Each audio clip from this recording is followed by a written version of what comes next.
Hi everyone, welcome back to the channel. Daniel here again. In today's video we are going to be making this delicious, crunchy, tasty Nigerian chinchin. You guys have asked for this recipe and I am so glad that we are finally having it on this channel. This recipe is very straightforward. You don't have to do too much and you're going to get it right. But before we dive in, if you have not subscribed to the channel, please just take a moment and subscribe to my YouTube channel. It's going to help me grow. Let's dive right into the video. As usual, the full ingredient list and their quantities are going to be in the description box, so please check it out. First things first, we're going to be mixing our powdered milk and our water together, and we're just going to give that a very good mix. Basically, all we are trying to do here is to prep all our ingredients so that we don't have so much work to do later on. So I'm just going to mix that thoroughly and then I'm just going to set aside. In another bowl, I'm also going to be mixing my eggs, or just breaking my eggs into the bowl, and then I'm also going to set that aside. Now in a very big large bowl, I am going to be mixing all my dry ingredients together. So I'm adding my flour, my baking powder, my salt and my cinnamon powder. I also want to state that the cinnamon powder here is optional, you don't have to use it. Also the sugar, it depends on your taste, but I am definitely going to keep the exact recipe I have used here in the description box. So I'm just going to give that a very good mix, and then I'm just going to now add in my wet ingredients.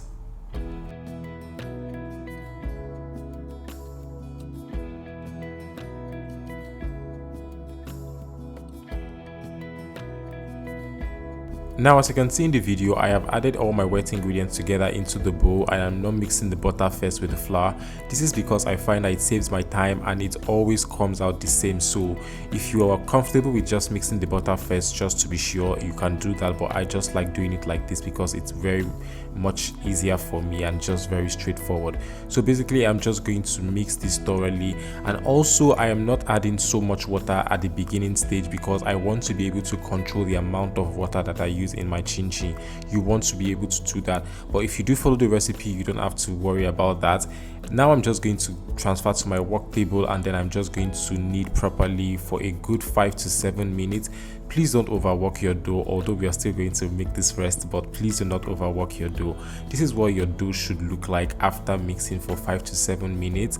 You just want something like this.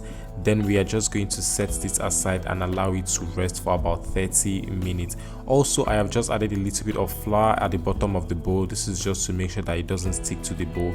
Be very careful with the amount of flour you add. Now I am just dividing the batter into two. This is just to make sure it's easy for me to work with, and also to make sure that I am in control of everything I am rolling here. Then I'm just going to add a little bit of flour, basically just sprinkle the flour on the work surface and also on the dough. This is to make sure that it doesn't stick to my rolling pin. You can use any type of rolling pin. I have the good old rolling pin, the very popular one here. Then I'm just going to roll this out as thin as I want.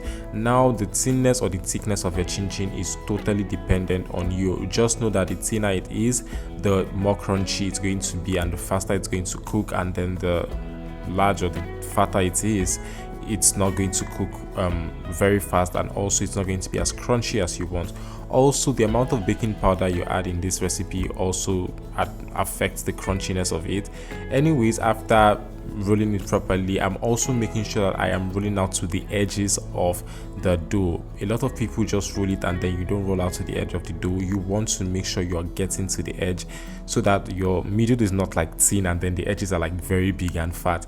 You don't want that. Anyways, now I'm just going to be using my pizza cutter and try to get a straight line as possible. This was a chore, you guys. My hands are not straight, so I don't know how this happened, but I feel like I tried, but you guys just see what happened, just saw what happened rather. So I feel like I tried, but you can definitely try better. So I'm just going to roll it as straight as I can, and then I'm also going to do it in opposite directions just to get the chinchin desired shape that I want.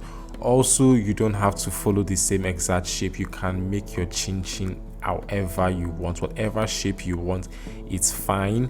The most important thing is that your taste is right, your texture is right, and then you are fine. So this is what I am just doing here. This is what I like. You don't have to follow it, you can just get something else.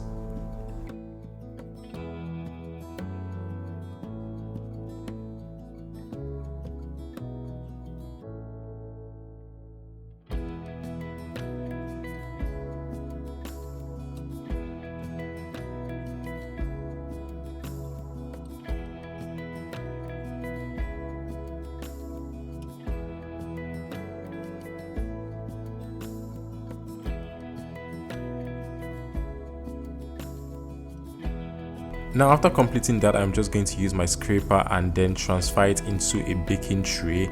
This is just so I can have all of them in one space, and then I'm just going to repeat the process until I don't have any dough left. Don't worry about the chinchin dough sticking together. They are all going to come apart or separate themselves when they're in the oil, so you don't have to worry about that. Now for the frying, I just have my hot oil, and then I'm adding just one of the chinchin just to test if it is hot enough.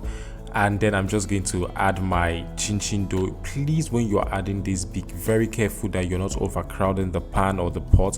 Also make sure you're using a deep pan like the one I'm using here. This is just going to aid your frying better. Do not overcrowd the pan. Do not fry on low heat, just fry on medium heat, and you want to fry until golden brown or until you've gotten your desired brownness. Please don't say you want to make it hard on the pan or on the fire. It's not going to do that. When you take it out of the fire and then place it in a very wide tray or something, it's going to get crunchy. That is when it gets crunchy. The moment a little bit of air touches it, it's going to get crunchy. So it's not going to get crunchy in the fire. Just avoid that. Let me also state that if you want a healthier version of this, you can definitely place your chinchin dough in the air fryer or in an oven. Just spray a little bit of oil in it, and then it's going to come out really nice. But we are not doing that today. We are just going to fry until we don't have any chinchin dough left. And that is how you make a Nigerian chinchin, you guys. Please, if you love the video, do not forget to give the video a thumbs up. Do not forget to subscribe to my YouTube channel. Do not forget to leave a comment. Please let me know what you think about the video. You can send me a DM on Instagram. Also, please share the video. It is very, very important. All of these things help my channel grow. And also leave a comment letting me know what recipes you want me to create for you guys, or what recipe you would want for me to make for you guys. I'll be more than willing to do that. See you guys in my next video. Love you guys so much. Take care of yourselves. Bye.